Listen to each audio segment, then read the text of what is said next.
small pieces of information, bit by bit, because people today are too stupid. They rapidly forget. Now, whose call was it to Mirandize the Boston bomber in the hospital so quickly? It was Congress's decision when they passed the law. You guys need to look at the law. You guys need to look at the law. You guys need to look at the law.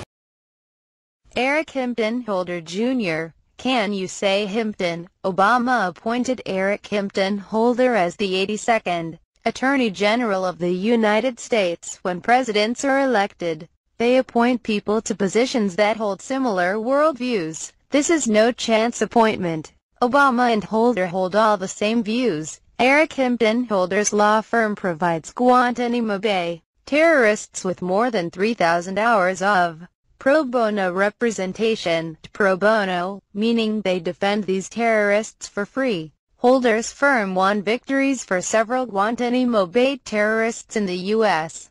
Court of Appeals. What a slap in the face for U.S. citizens. The U.S. Justice Department under Holder defends terrorists that kill Americans. Wow. We have an anti-American pro-terrorist administration at work. Recently, the Obama administration, through the Justice Department, quickly had a judge go to the hospital where the Boston Marathon terrorist was, to read him his Miranda rights. That way, the terrorist did not have to answer any more questions he was being asked by investigators. That's right.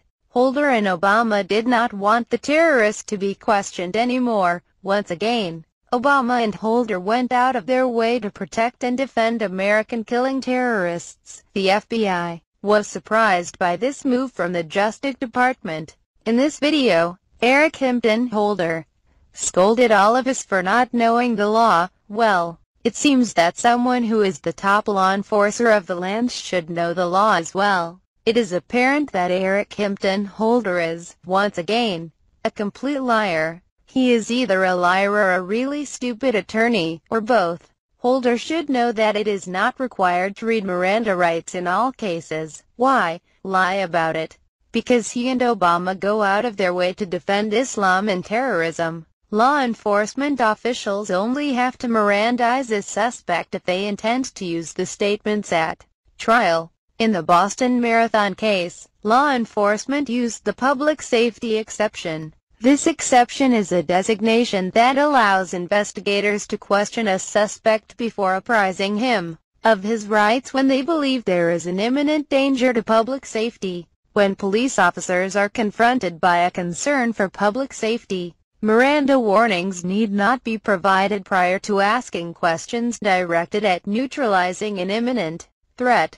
Voluntary statements made to this type of questioning can be admissible in court. So, Eric, we know you are lying. We know that this is just another example of you putting terrorists before American safety. This Eric Hampton Holder have a history of this?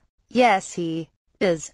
This is the same Eric Hampton Holder that refused to press charges against the Black Panther Party for voter intimidation. Why would he refuse to press charges against the Black Panthers?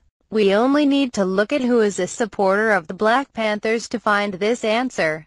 Obama is pictured here in support of the Black Panthers. Obama has been seen with the Black Panthers many times. It is a clear case of protecting your friends while turning away from the law. This is the same Eric Hampton Holder who was the first U.S. Attorney General to be held in contempt of Congress. Holder was held in contempt for failing to hand over documents related to the disastrous gun-running program called Fast and Furious.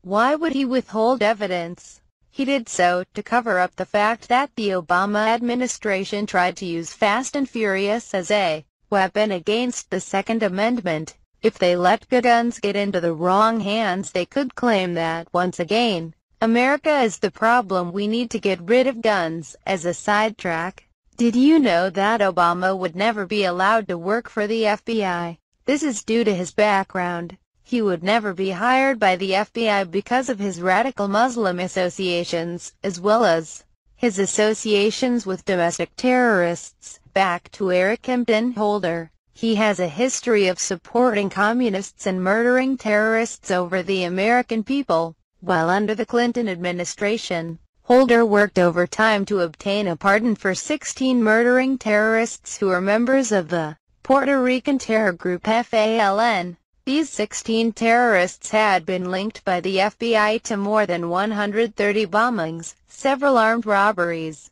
6 slayings and hundreds of injuries. Remember Elian Gonzalez? This was Bill Clinton, Janet Reno and Eric Holder's doing as well. This is the same Eric Holder who, as a college militant, participated in armed takeover of Columbia University ROTC office. As a freshman at Columbia University in 1970, this future Attorney General Eric Holder participated in a 5-day occupation of a Naval Reserve Officer Training Corps headquarters with a group of black students. Holder was then among the leaders of the Student Afro-American Society, which demanded that the former ROTC office be renamed the Malcolm X Lounge. So, Eric, we do know the law, unlike what you prefer. We do know what is right and wrong. Unlike you and your boss Obama, we do love America. Unlike you and your boss Obama. The truth hurts, doesn't it? It should be a good thing. But the truth is just another obstacle to you and Obama. You guys need to look at the law.